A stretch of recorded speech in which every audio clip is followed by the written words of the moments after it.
Hi കൂട്ടുകാരെ, പുതിയൊരു വീഡിയോയിലേക്ക് എല്ലാവർക്കും സ്വാഗതം.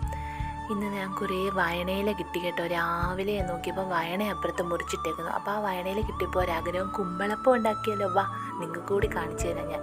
ആദ്യം നമ്മുടെ വയണയില നല്ലപോലെ കഴുകി, ചെറിയ പ്രാണികളൊക്കെ കാണും കേട്ടോ.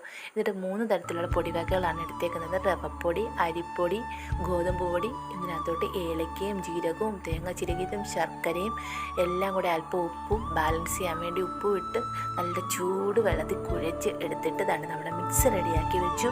എന്നിട്ട് നല്ലപോലെ വയണയില കഴുകി വെച്ചത് തോന്നുമ്പോൾ അതിനകത്ത് കുമ്പിള കുത്തി. അതിനായിരിക്കും കുമ്പളപ്പം എന്ന് പറയുന്നത്. ഞാൻ പണ്ട് ശീലിച്ച ആ വാക്കാണ് എൻ്റെ വായിൽ വരുന്നത്. പലയിടത്തും പല വിധത്തിലായിരിക്കും പറയുന്നത്. അങ്ങനെ കുമ്പിള് കുത്തിയിട്ട് നമ്മുടെ ഇഡലിത്തട്ടിലോട്ട് ആവി കയറ്റാൻ വെച്ചു.